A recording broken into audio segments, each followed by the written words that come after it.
through the syllabus. And the first part of the semester would be about zeros, right? Zeros of equations. Okay. And which is how to solve f of x is equal to 0. Right? How to solve f of x equal to 0. It can be simple equations as, okay, what is 2x x squared minus 2x plus y is equal to 0? What's the solution, right? Zeros means roots of equation, roots, not the number 0, right? Zeros means the roots of the equations. So this guy, x is plus minus 1, right? Is that right?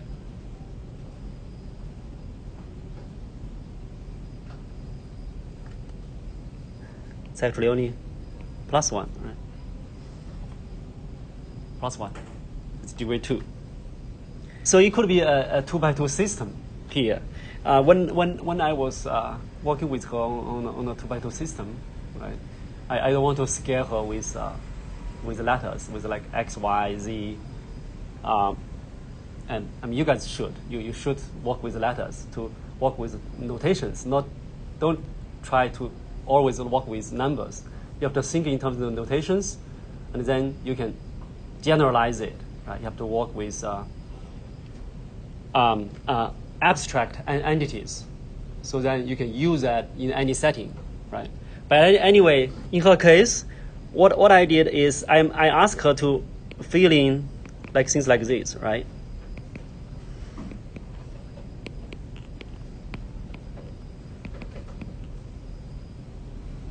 Right. So that's a little 2-by-2 system, right? X plus y is 17, x minus y is 3, right? So in terms of f, this doesn't look like f of x equal to 0, but we can make it as what? X plus y minus 17 is 0, x minus y minus 3 is 0, right? Is 0. So in this case, the function f takes what as input?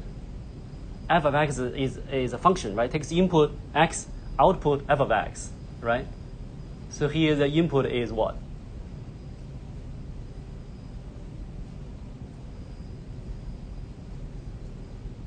xy, right? xy. So this is f xy is equal to x plus y minus 17 is a vector, x minus y minus 3. That's how you should think of this. Because that way they're all in the same form, f of x equal to 0. Then you can apply your tools. You need to know how to apply them, right? You need to write the problem in terms of a way that's amenable to your weapons. So don't think of, hey, I see a 17, that's not 0. But your equation is f of x equal to 0. How can I make that of that form? Right?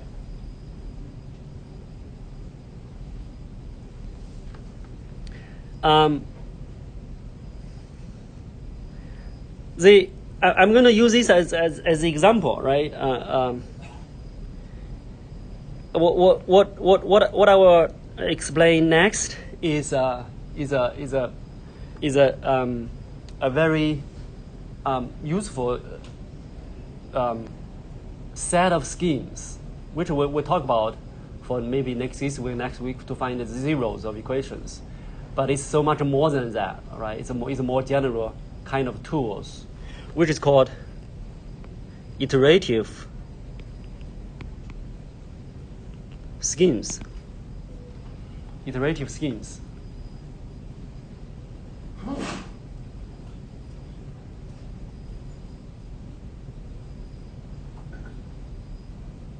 What basically that means is that you don't know how to solve equation, make a guess. Right? you're going to do a lousy job in the beginning, but that's okay, because you improve on it, you keep improving. All right. So essentially, to some extent, so make a guess and keep improving, which is in our setting is that, well, we need to solve this. F of x is equal to 0, right? Is equal to 0. How do we solve that? And we're going to pick an initial guess, x0, x sub 0, right? I'm going to use a standard notation. Is actually a parentheses 0. 0 means steps, right? 0 step. This is an initial guess.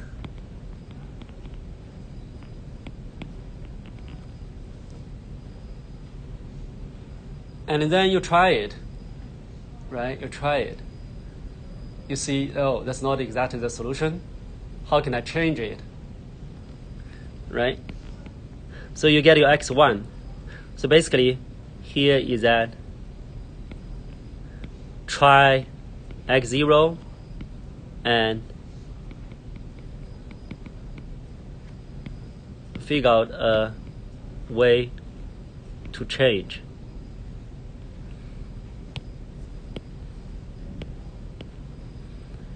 And x2, so on and so forth, right? Until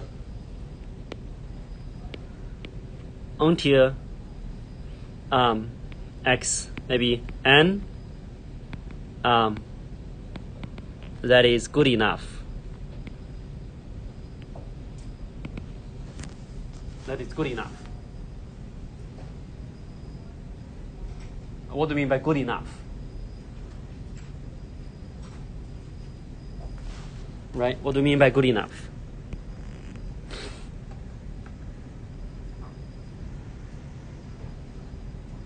So it's like when you're asking for temperature today, right? For most people, if you know, oh, it's mid 70s, that's good enough, right? You don't want, hey, is it 74.17 or is it 74.18, right? You don't need that high accuracy. So 74 for that setting is considered good enough, right? And it really depends on the context. If you're building a bridge, right, you need to measure, the length of a piece of metal, right? So they can be, that's part of the bridge. Then you probably have to be more exact. It's maybe a few digits, right? So in all what we're dealing with, pretty much everything is not exact, right? You never know the exact length of the table. It's always just approximation. You never know.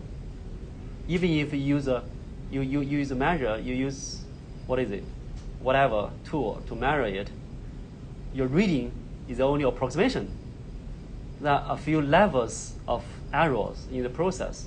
First of all, the tools you use, whatever tool you use to measure it, no matter how accurate it is, it still has error in it from the manufacturer, from the design, from whatever process, right? And then you're reading your eyes, right? So it's always only approximation. You just need to be able to live with some level of uncertainty, right? That's life. It's uncertain. So depending on your context, hey, here I need 6 digits, over there I need 10 digits. So just proceed until, for example, in this case, maybe I'm going to plug in, because eventually your goal is try to solve for the equation f of x equal to 0, right? If I plug my xm in, it's almost 0, right, for your setting. Maybe 10 digits, maybe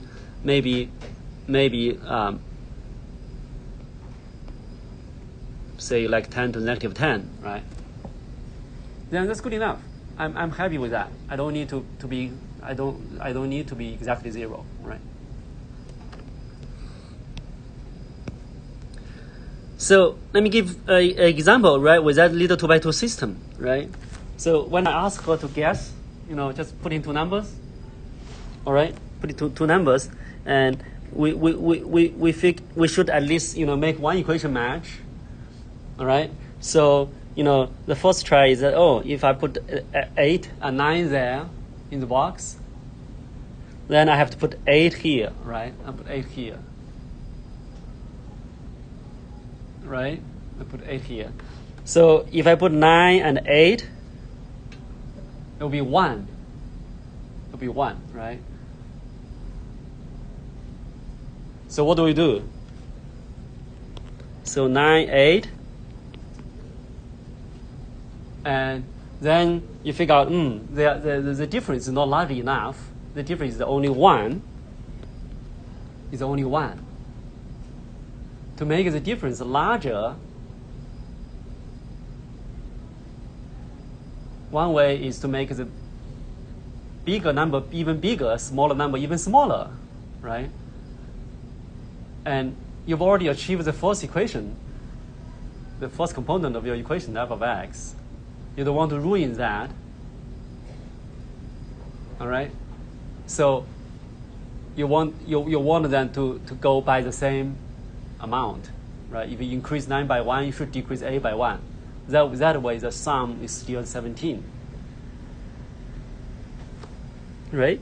So here becomes 9 plus 1, 8 minus 1. That procedure. Then you get 10 and 7. That's the exact solution, right? That's iteration. That's iteration.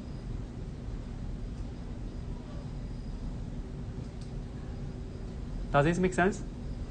This is called iteration, iterative schemes. That's a little very simple iterative schemes. If you don't get it right in the first try, don't panic. It's okay, right? It's okay.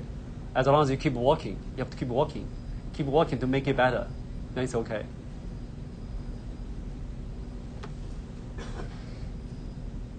All right.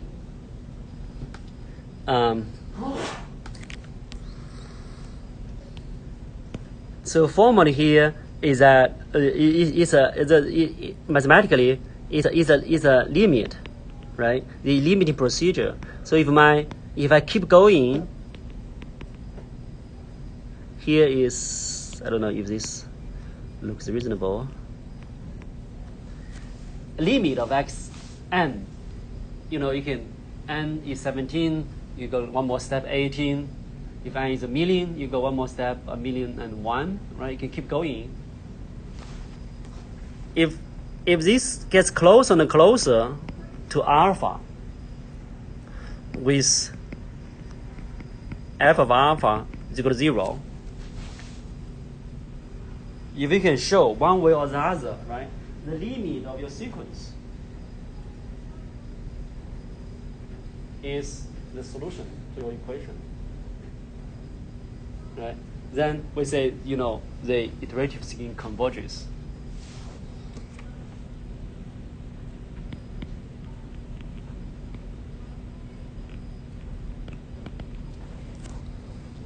All right? It converges to the exact solution.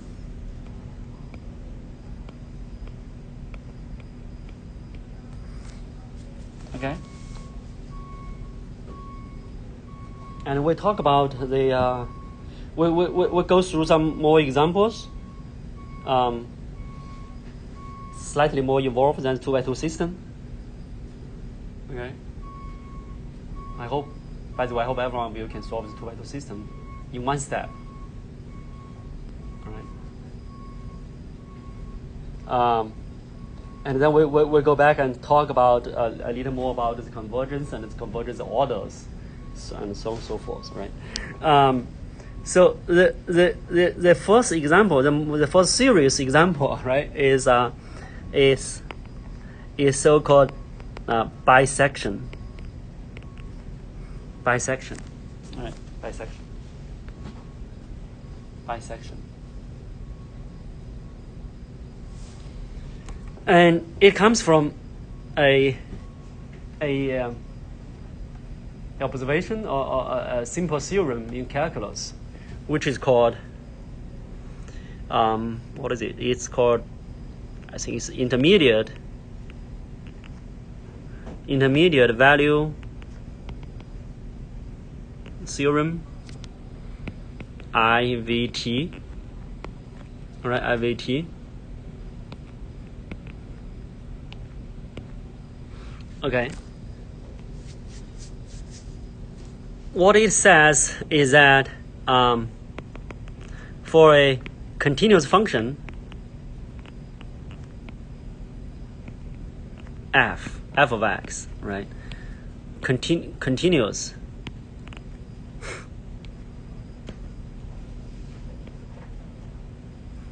For a continuous function f of x on interval AB, right?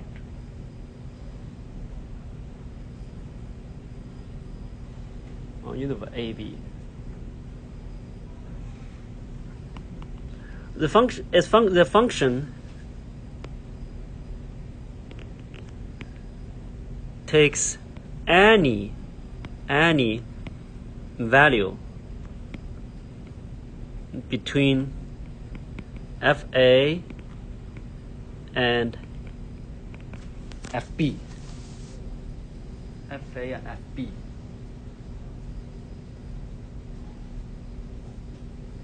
FA and FB.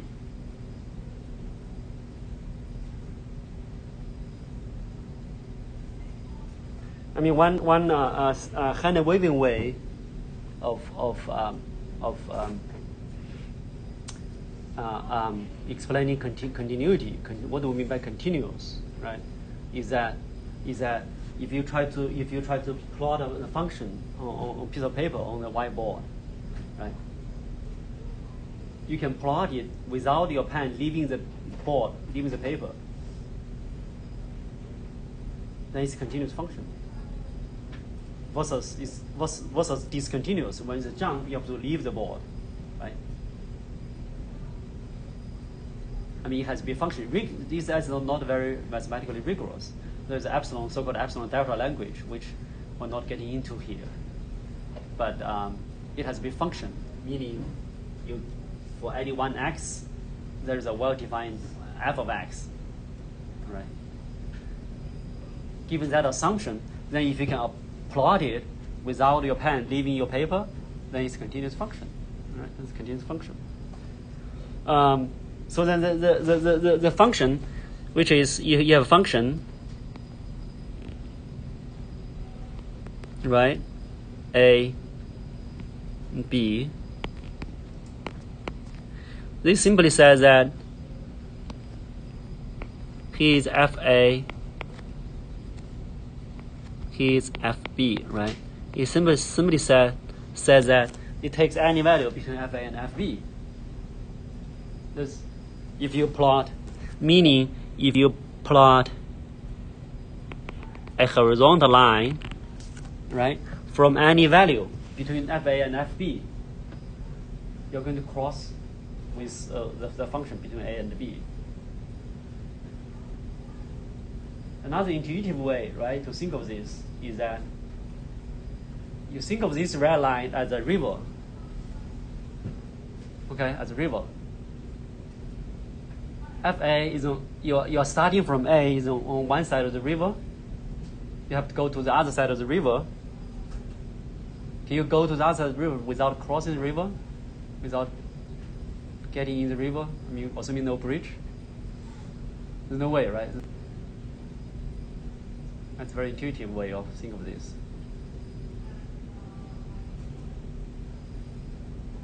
Questions? I'm pretty sure you all remember this theorem from calculus very well, right? Including the names. This turns out to be a very useful theorem in this setting, right? In this setting, you will see. So this means the consequence a consequence of this theorem is that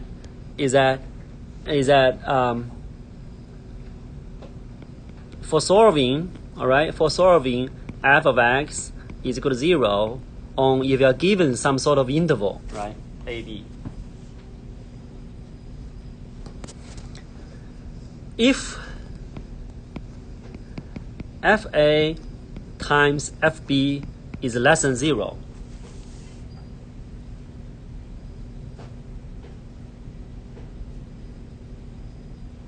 what do we mean by that, right? Less than 0, the product is negative. Means they have different what? Sign. They have different sign, exactly. They have different sign. If they had the same sign, the product would be positive, right? The different sign. Then there must exist alpha such that f of alpha is equal to 0, right? Alpha is between a and b, right? Alpha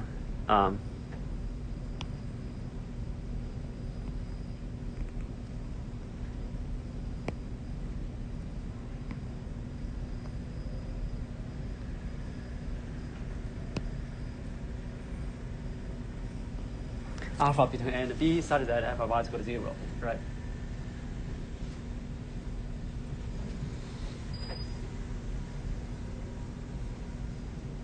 Okay. This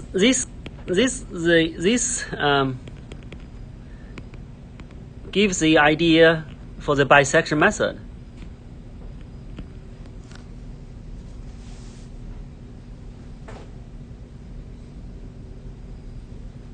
All right.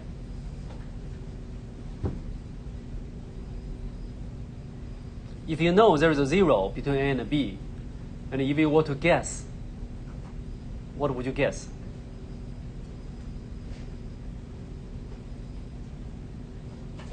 What would be your first guess between a and b? Yes, the midpoint, right? The midpoint of a and b. Without knowing anything other than that.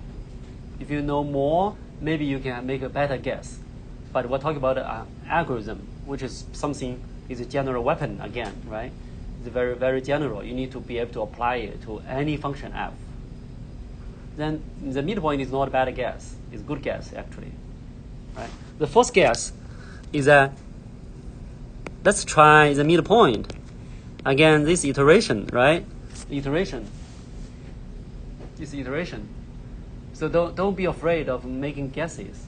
Just make a guess. Don't be afraid of mistakes. Make a guess and see how you do. Give it a try, right? Give it a try. If you don't try, you'll never succeed. You have to try. And then you plug in, right? Like what we talk about above. You plug in into the equation, right? Into the equation. And if it happens to be 0, then of course you're great luck. You're done, right? So presumably it's not 0. Then you look at what do? You go to either the left half. So presumably this is not 0. Then proceed. We use a language. We're going to write a pseudocode for this simple algorithm, right? To proceed to either a is less than b is either a and x0, that interval, or x. I mean here we can use parentheses. X0 of b. Right, x0 to b. Okay.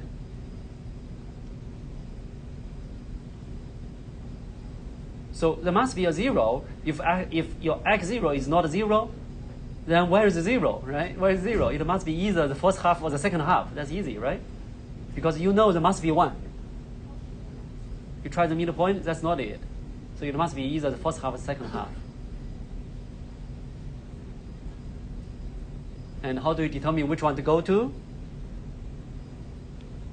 Same criteria, right? Because you basically have another interval AB.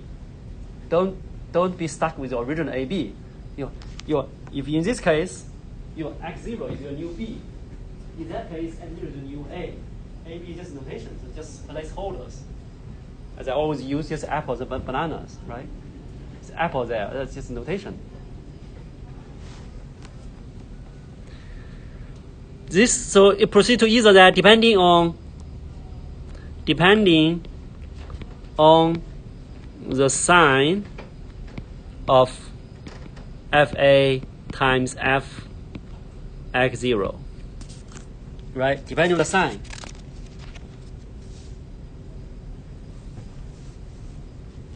Right? So basically what we're having is that I mean you can think of a example. If we have some function, right? Some function, and here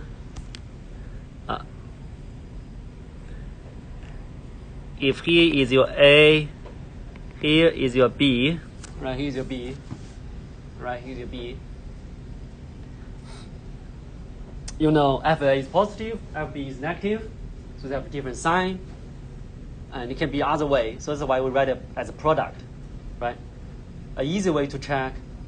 So when you write a code, instead of using two conditions, is it FA positive, FB negative, or FA negative, FB positive?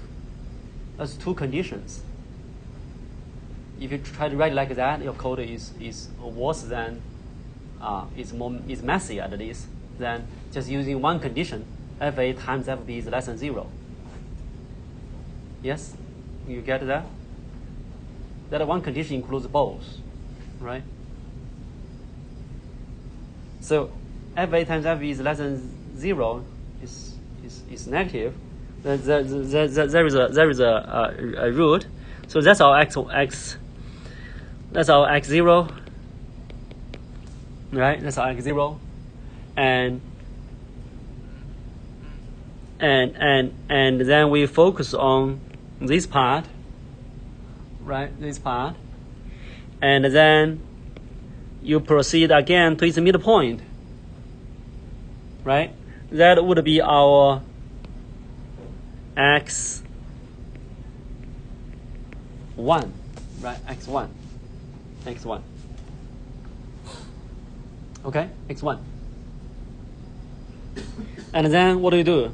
So basically, you update your A, right? This is whoops.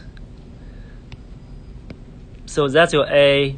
Your updated A is your x0, and now you have x1.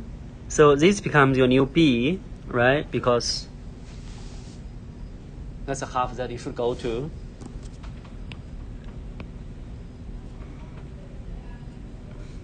All right, and then you proceed again to the next midpoint. That's your x3.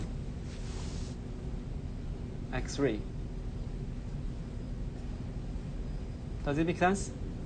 Yes? I mean, if you understand this picture, you're fine, right?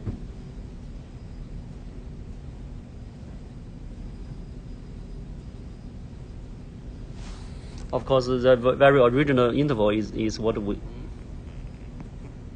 Oops.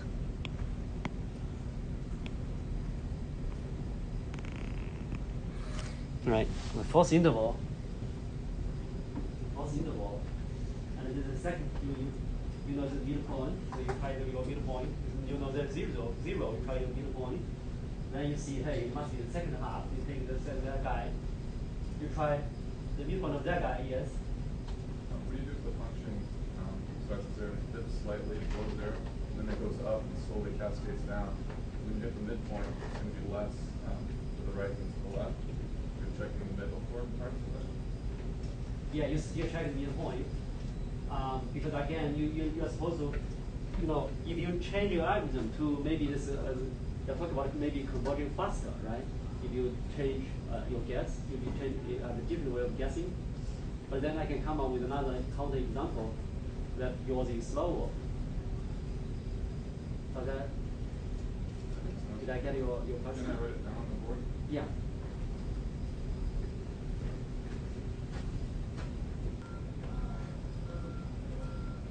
So one particular observation is that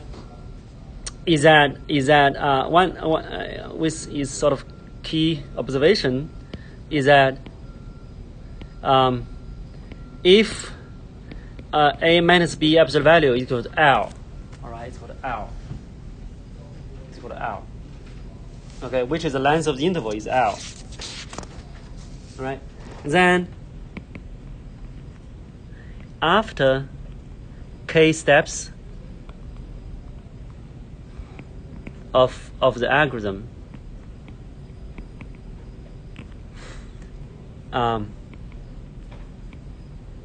the length of the interval is what? But every time you're cutting half of the interval out, right? So the length of the interval that you're considering to find your zero is 1/2 of your last one. So this is L over what? Yes. 2 to the k? 2 to the k, exactly. 2 to the k.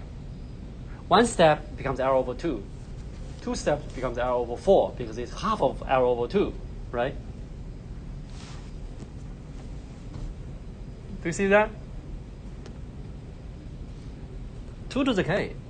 2 to the k. Which is related with what we're discussing, right? 2 to the k goes up pretty fast. 2 to the 10 is already 1024, right? So let's say if you only need a 3 digits accuracy, yeah, the most 10 steps, your length of the interval is about 0.001 if L is like 1. Okay, so it's a very tiny interval. If it's tiny, there's a zero on it. You don't really care, right? If the whole interval is the length of the whole interval is your acceptable accuracy, then you don't care. Either A or B are fine. Is it between 0.001 or is it between 0.002? If your acceptable accuracy is 3 digits, you don't care. You don't need to proceed. You can stop.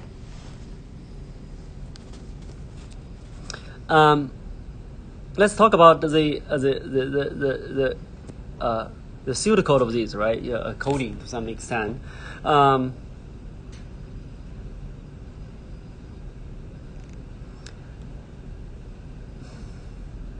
So here you define your original A and B. A0 is your given A, right? And your B0 is your given B, and your X0 is your A0 plus B0 divided by 2, right?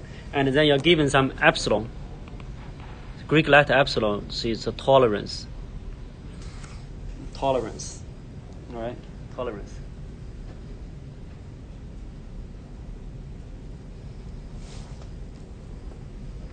And if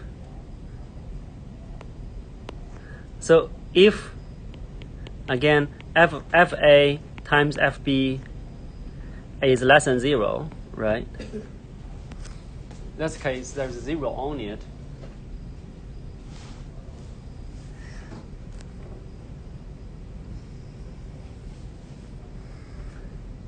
Then you proceed. You need to check whether your current guess is good enough, right?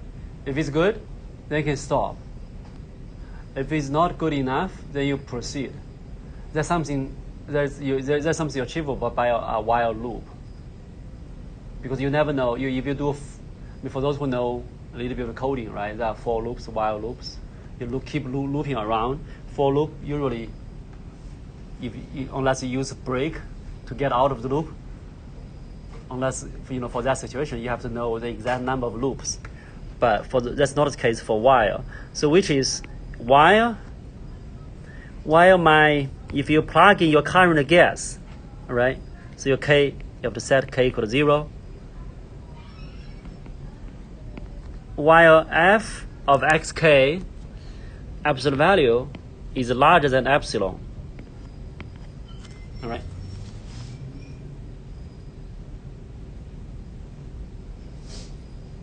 Okay.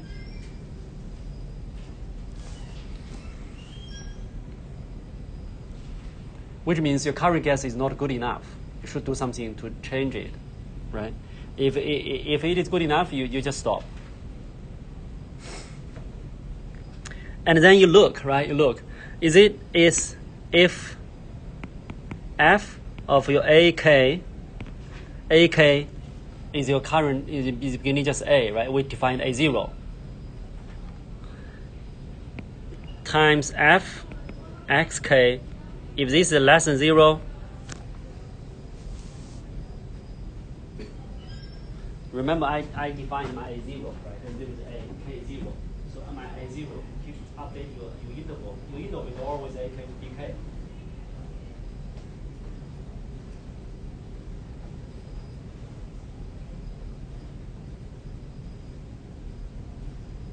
This is sort of a more optimal way of writing this code. You keep updating. You just define two variables for a and b. It keep updating themselves. If this is less than 0, then your I mean, this is not exactly the coding. Your ak plus 1 is ak, and your bk, the next version of your b, is equal to xk. Right?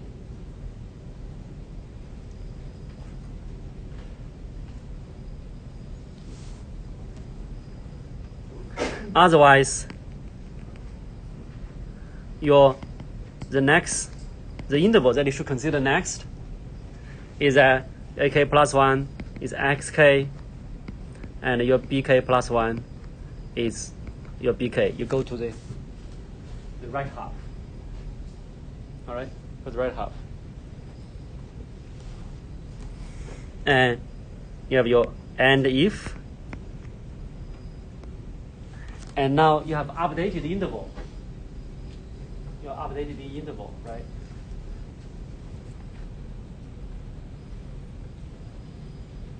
You have updated the interval. Then you updated the guess is your next iterate x k plus 1 is equal to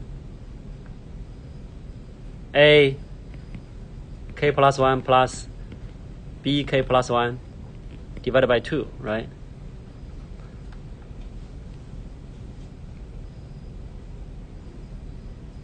Okay. And then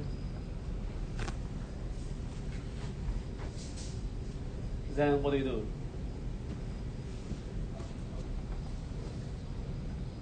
Then you need to raise your k, because k is not it's not a for loop. If you use for k is equal to something, then k is automatically increased.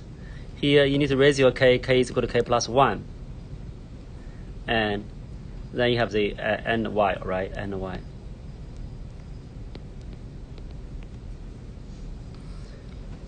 The k is equal to k plus 1 doesn't make sense mathematically, right? But in the code, what that means is basically you assign the value k plus 1 to the variable k.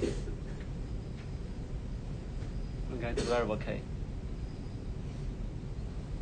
And this is the version that you want to keep track of the history, right? That's why I'm using ak plus 1. But if you don't need to keep track of history, you just, all those AKs are stored in one variable, all those BKs stored in one variable. You don't need those AK, BKs. Just keep erasing your A and B.